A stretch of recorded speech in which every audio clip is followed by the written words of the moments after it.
Chers auditeurs, bonjour. Bienvenue dans la saison 2 d'été de Comme d'Archi, le podcast qui vous ouvre les portes du monde fascinant de l'architecture. Pour les nouveaux venus, je me présente. Je suis Anne-Charlotte Deponte, docteure en histoire de l'architecture, auteure publiée, dirigeante d'une agence de communication et de développement basée à Paris, en France, et dédiée à l'architecture. Retrouvons-nous du 5 juillet à la fin août, 2 fois par semaine, en français le lundi, en anglais le mercredi. Nous attaquerons la saison 3 dès la rentrée de septembre. Pour vous offrir le meilleur, Julien Rebourg, ingénieur son, est aux commandes techniques du podcast. Merci d'être avec moi aujourd'hui et maintenant, place au talent. Bienvenue dans Comme d'Archi.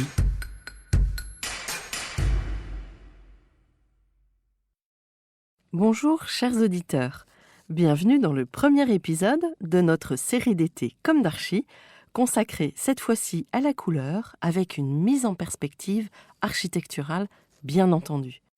Pour des architectes, quoi de plus naturel que de commencer par le noir ?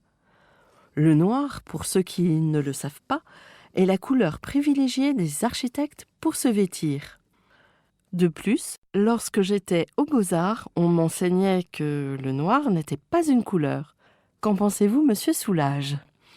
Quoi qu'il en soit, nous partons quelque part du néant pour aller vers la couleur tout l'été. Plongeons-nous maintenant dans cet épisode qui a été écrit par Esther. Vous savez, Esther qui prête sa voix au Comme d'Archi en anglais. Aujourd'hui, notre héritage moderne nous fait souvent considérer la couleur comme un ornement, moins digne que la forme pure, que les volumes sous la lumière. Mais ça n'a pas toujours été le cas. D'ailleurs, Le Corbusier lui-même usait des couleurs pour sculpter ses architectures comme ses peintures. Nous le verrons dans l'épisode sur le blanc. Pour commencer, rappelons que la couleur est d'abord un fait de société. Il n'y a pas de vérité transculturelle de la couleur. Comme l'explique Michel Pastoureau dans son livre intitulé « Bleu, histoire d'une couleur ».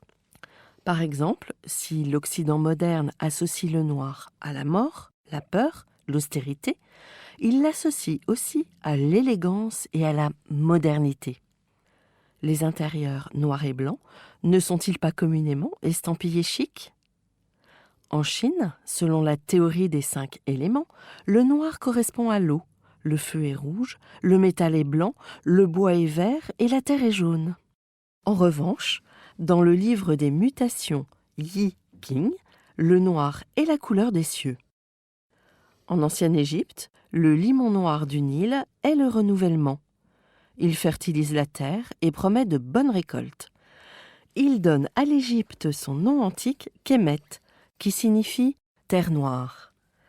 Ainsi, chaque couleur, sa valeur et sa différenciation des autres couleurs varient autant dans le temps que dans l'espace.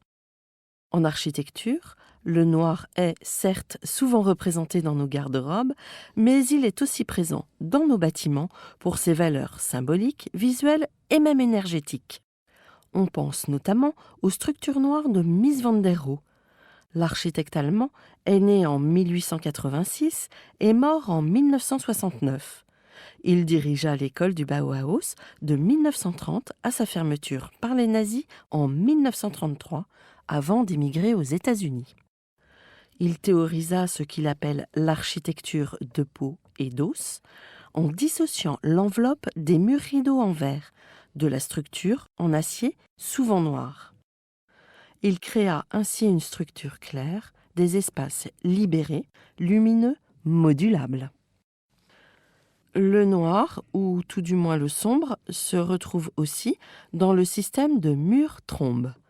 Ce principe de chauffage passif a été inventé par Félix Trombe et réalisé par l'architecte Jacques Michel dans les années 1960. Il consiste à placer un vitrage extérieur devant un mur sombre. Ceci provoque un effet de serre qui chauffe la lame d'air entre la vitre et le mur. Pour faire circuler cet air chaud dans la pièce, on pratique des ouvertures en partie basse et haute du mur. De plus, le mur sombre stocke également les calories, la chaleur, et les restitue plus tard dans la pièce. En saison chaude, un pare-soleil permet d'empêcher l'échauffement et d'éviter un effet de serre indésirable.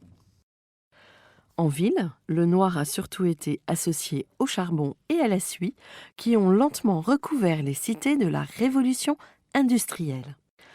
Mais il a été aussi brillamment utilisé pour le American Radiator Building de Raymond Hood et Jean-André Fouliou. Ce gratte-ciel a été réalisé en style art déco et gothique en 1924. Il se situe à New York City. L'architecte Raymond Hood était devenu célèbre en 1922 après avoir remporté un appel d'offres pour dessiner le siège du Chicago Tribune, la Tribune Tower. Un des projets de cette compétition inspira la structure du American Radiator Building.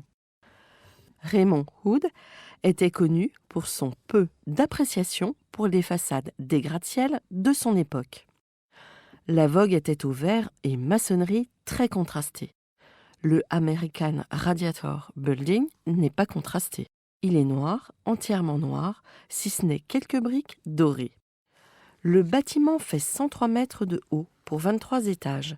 Presque 90% des bureaux sont à moins de 7,60 m d'une fenêtre. L'espace central est occupé par les cages d'ascenseurs. Aussi, les étages ne font que 520 mètres carrés de plancher. Le hall est décoré de marbre et miroirs noirs. Les ornementations ont été réalisées par le sculpteur américain René-Paul Chambellan. À l'extérieur, quelques éléments sont couverts de bronze et de granit noir.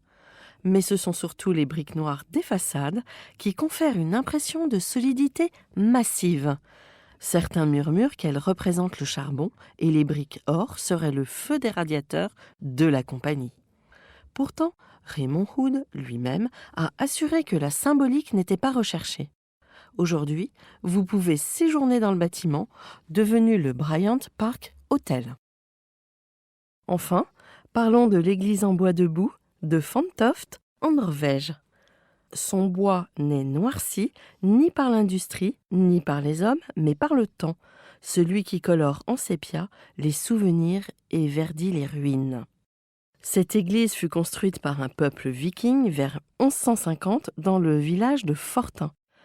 En 1883, elle fut ensuite vendue presque en ruine, puis déplacée et reconstruite à Bergen.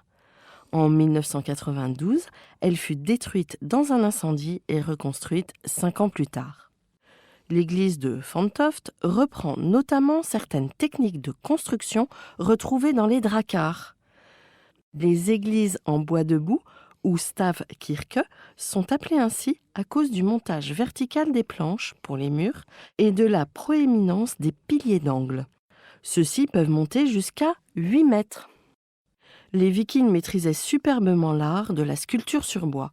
Les portes et les faîtages des églises sont richement sculptés d'une iconographie chrétienne et de motifs vikings pré-chrétiens, comme les dragons et autres animaux.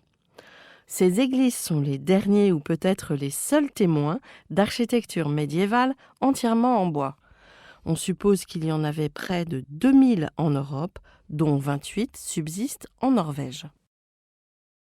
Chers auditeurs, merci pour votre écoute et à bientôt dans un nouveau Comme d'Archi.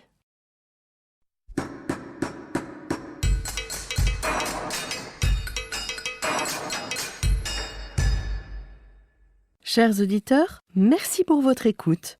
N'oubliez pas de retrouver nos sujets en avant-première sur Instagram à l'adresse @commedarchipodcast. Si vous aimez ce podcast, favorisez sa diffusion en lui donnant 5 étoiles sur Apple Podcast, plus un petit commentaire, ou sur votre plateforme de podcast favorite. Et surtout, abonnez-vous pour écouter tous nos épisodes gratuitement. À bientôt, et d'ici là, prenez soin de vous.